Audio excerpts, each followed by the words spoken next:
Hello दोस्तों, नमस्कार। स्वागत है आपके अपने यूट्यूब चैनल आलम 97 में।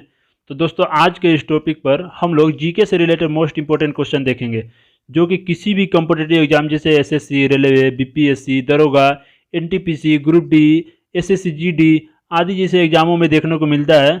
तो सीधा हम लोग क्वेश्चन पे आते हैं दोस्तों। क्वेश्चन नंबर 26 है, सामुदायिक विकास कार्यक्रम की शुरुआत किस पंचवर्षीय योजना में शुरू की गई थी?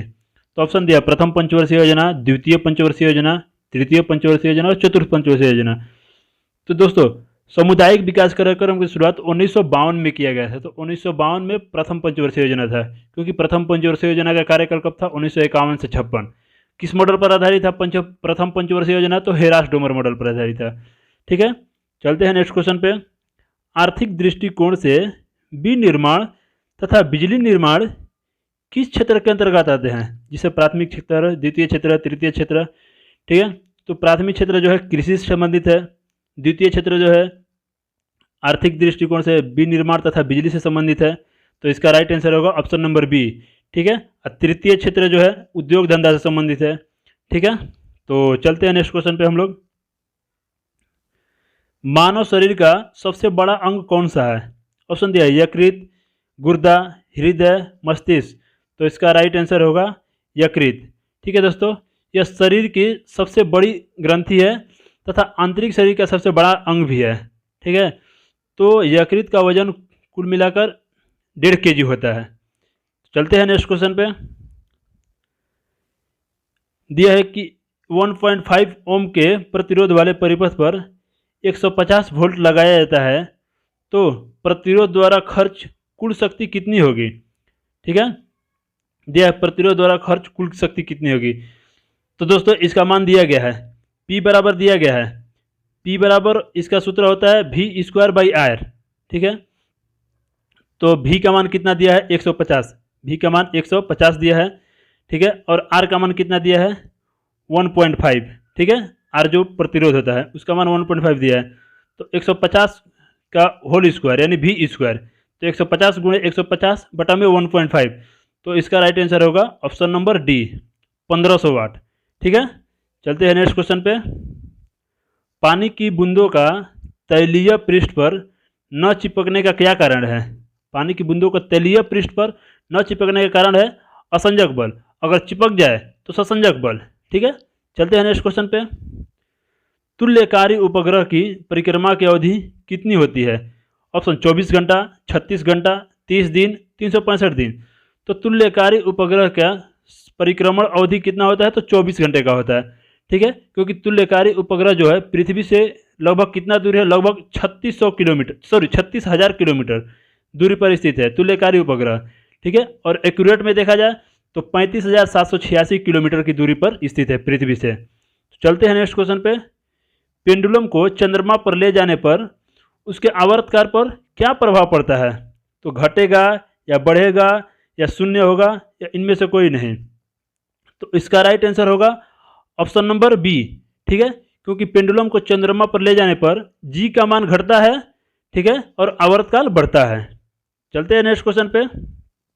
जी का मान तो पृथ्वी के ऊपर या नीचे ले जाने पर जी का मान तो घटता ही है। ठीक है, चलते हैं क्वेश्चन पे। एक्स किरण एक किस प्रकार की तरंग है?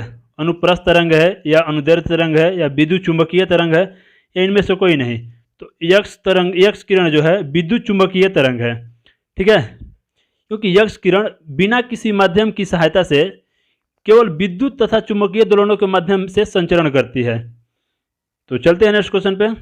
निम्न में से कौन सा एक निष्क्रिय गैस का उदाहरण है?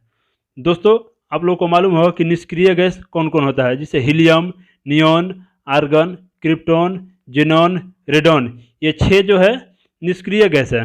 तो इसमें कौन दिया है? देखिए, नाइट्रोजन, आर्गन, हाइड्रोजन, ऑक्सीजन। तो देखिए, इसमें आर्गन जो है इसका राइट आंसर होगा, क्योंकि आर्गन जो है निष्क्रिय गैस है। ठीक है, चलते हैं नेक्स्ट क्वेश्चन पे।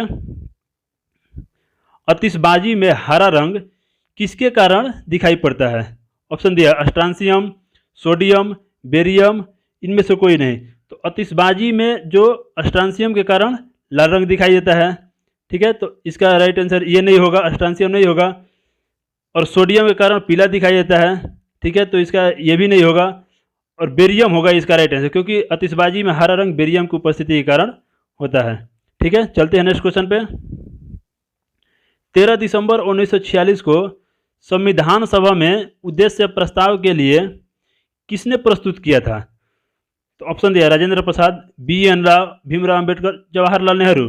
तो इसका राइट आंसर होगा जवाहरलाल नेहरू, क्योंकि 13 दिसंबर 1946 को संविधान सभा में जवाहरलाल नेहरू ने उद्देश्य प्रस्ताव पेश किया था। ठीक है, जबकि 22 जनवरी 1947 को इस उद्देश्य प्रस्ताव को पारित कर दिया गया और संविधान सभा में शामिल कर लिया गया। ठीक है, चलते हैं नेक्स्ट क्वेश्चन पे। भारतीय संविधान में राज्यसभा के सदस्यों की निर्वाचन की प्रक्रिया किस देश के संविधान से लिया गया है? दिया है क्वेश्चन कि राज्यसभा के सदस्यों की निर्वाचन की प्रक्रिया। तो ऑप्शन दिया आयरलैंड, ऑस्ट्रेलिया, दक्षिण अफ्रीका, कनाडा। तो इसका राइट आंसर होगा दक्षिण अफ्रीका, क्योंकि दक्षिण अफ्रीका से ही संविधान संशोधन की प्रक्रिया जो अनुच्छेद 368 में दिया गया है वो आयरलैंड के दक्षिण अफ्रीका के संविधान से लिया गया है, और राज्यसभा के सदस्यों की निर्वाचन ये भी दक्षिण अफ्रीका के संविधान से लिया गया है। चलते हैं नेक्स्ट क्वेश्चन पे। प्रोटेम स्पीकर की नियुक्ति कौन करता है? ऑप्शन लोकसभा या राज्यसभा या राष्ट्रपति या प्रधानमंत्री। ठीक है दोस्तों, प्रोटेम स्पीकर तब नियुक्त किया जाता है जब स्पीकर का पद खाली होता है, यानी लोकसभा का अध्यक्ष तब तक कोई नहीं रहता है। ठीक है, तो उतनी समय राष्ट्रपति द्वारा लोकसभा के जो वरिष्ठ सदस्य होते हैं उनको चुना जाता है। ठीक है, प्रोटेम स्पीकर के रूप में। चलते हैं नेक्स्ट क्वेश्चन पे, इसका राइट आंसर होगा राष्ट्रपति। ठीक है, नेक्स्ट क्वेश्चन दिया है इनमें से कौन सा कोशिकांग जंतु कोशिका में नहीं पाया जाता है? तो ऑप्शन दिया तारक काय, गोल्जी काय, रसधानी, लाइसोसोम। तो इसका राइट आंसर होगा रसधानी, क्योंकि रसधानी जो है जंतु कोशिका में नहीं, ये बल्कि पादप कोशिका में पाया जाता है। तो चलते हैं नेक्स्ट क्वेश्चन पे।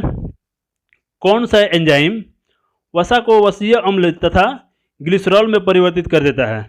ऑप्शन दिया है, देखिए कौन सा एंजाइम वसा को वसीय अम्ल में परिवर्तित कर देता है? तो एमाइलेज ये गलत होगा, ट्रिप्सिन ये भी नहीं होगा, पेप्सिन ये भी नहीं होगा, इनमें से कोई नहीं। तो इसका राइट आंसर ऑप्शन डी होगा। ठीक है, क्योंकि जो एंजाइम वसा को वसीय अम्ल में कौन परिवर्तित कर देता है? तो लाइपेज, जो लाइपेज एंजाइम होता है वो वसा को वसीय अम्ल में परिवर्तित कर देता है। ठीक है दोस्तों, चलते हैं नेक्स्ट क्वेश्चन पे। कॉकरोच में हृदय कोष्ठों की संख्या कितनी होती है? तो ऑप्शन दिया है 3, 8, 13, 11। ठीक है, तो इसका राइट आंसर होगा ऑप्शन नंबर डी 13, क्योंकि कॉकरोच में हृदय की संख्या कितना होता है? हृदय कोष्ठों की संख्या तो 13 होता है। ठीक है, तो इसका right answer option number D होगा। चलते हैं नेक्स्ट क्वेश्चन पे। भारत के नियंत्रक एवं महालेखा परीक्षक से संबंधित कौन सा भाग है? यानी नियंत्रक एवं महालेखा परीक्षक का वर्णन किस भाग में उल्लेखित है? ऑप्शन दिया भाग 4, भाग 5, भाग 6, भाग 7।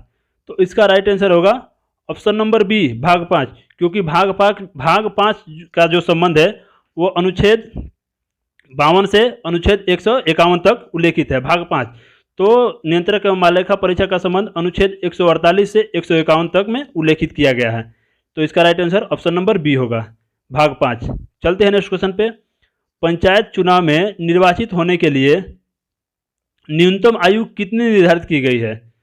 तो ऑप्शन दिया 18 वर्ष, 21 वर्ष, 25 वर्ष, 30 वर्ष। तो इसका राइट आंसर होगा 21 वर्ष। ठीक है दोस्तों, चलते हैं नेक्स्ट क्वेश्चन पे। प्रथम राजभाषा आयोग का गठन किस वर्ष किया गया था? ऑप्शन दिया है 1949, 1951, 1955, 1961। तो इसका राइट आंसर होगा 1955। ठीक है, क्योंकि प्रथम राजभाषा आयोग का गठन 1955 में ही किया गया था, बीजी खरे की अध्यक्षता में। ठीक है, बीजी खरे की अध्यक्षता में प्रथम राजभाषा आयोग का गठन किया गया था। तो किस अनुच्छेद से संबंधित है राजभाषा? तो अनुच्छेद 343 से संबंधित है। ठीक है दोस्तों, चलते हैं नेक्स्ट क्वेश्चन पे। समाचार पत्र निम्न में से किस सूची के अंतर्गत आते हैं? तो समाचार जो पत्र है, देखिए ऑप्शन दिया संघ सूची, राज्य सूची, समवर्ती सूची, इनमें से कोई नहीं। तो जो समाचार जो है ये समवर्ती सूची के अंतर्गत आता है। ठीक है, चलते हैं। ये जो समवर्ती सूची, संघ सूची, राज्य सूची, ये तीनों में जो भी क्वेश्चन बनता है आप लोग जरूर इसको देख के जाइएगा एग्जाम में, क्योंकि यहाँ से जरूर एक क्वेश्चन देता है। चलते हैं नेक्स्ट क्वेश्चन पे। 46 नंबर। भारतीय वन प्रबंधन संस्थान का मुख्यालय कहाँ पर स्थित है? ऑप्शन दिया है कोलकाता, देहरादून, दिल्ली, भोपाल। तो इसका राइट आंसर भोपाल होगा। वन देखिए दिया है वन प्रबंधन संस्थान, ठीक है, वन प्रबंधन संस्थान कहाँ है? भोपाल। अगर वन अनुसंधान संस्थान पूछेगा तब उसका राइट आंसर देहरादून हो जाएगा, ठीक है। तो अभी इसका राइट आंसर कौन सा होगा? भोपाल। चलते हैं नेक्स्ट क्वेश्चन पे। अंतर्राष्ट्रीय आपराधिक पुलिस संगठन यानी इंटरपोल, इंटरपोल का गठन कब किया गया था? ऑप्शन दिया है 1923, 1946, 1948, 1966। तो इसका राइट आंसर होगा 1946, क्योंकि लियोन फ्रांस में इसका मुख्यालय है इंटरपोल का, और इसकी स्थापना 1923 में किया गया था, ठीक है। चलते हैं नेक्स्ट क्वेश्चन पे। यदि किसी अर्थव्यवस्था में अच्छी और बुरी मुद्राएं एक साथ प्रचलन में है तो बुरी मुद्राएं अच्छी मुद्रा को प्रचलन से बाहर कर देती है। यह किसका नियम है? तो गोसेन का नियम, ग्रेसम का नियम, से का नियम, या इनमें से कोई नहीं। तो दोस्तों जानते हैं कि मुद्रा का जो प्रचलन होता है वो ग्रेसम के नियम से संबंधित है, तो इसका राइट आंसर होगा ग्रेसम का नियम, ठीक है। चलते हैं नेक्स्ट क्वेश्चन पे। निम्न में से किसके कारण कांच का रंग लाल हो जाता है? ऑप्शन दिया है manganese dioxide, cobalt oxide, ferrous oxide, cadmium sulphate. तो इसका राइट आंसर कौन होगा? इसका राइट आंसर होगा मैग्नीज डाइऑक्साइड, ठीक है दोस्तों, क्योंकि कांच का रंग जो लाल होता है मैग्नीज डाइऑक्साइड के कारण होता है, ठीक है। और कोबाल्ट डाइऑक्साइड के कारण कांच का रंग गहरा नीला होता है, ठीक है। कोबाल्ट डाइऑक्साइड के कारण कांच का रंग गहरा नीला होता है, और फेरस ऑक्साइड के कारण कांच का रंग हरा हो जाता है, ठीक है। चलते हैं नेक्स्ट क्वेश्चन पे, और इस वीडियो का जो आखिरी क्वेश्चन है,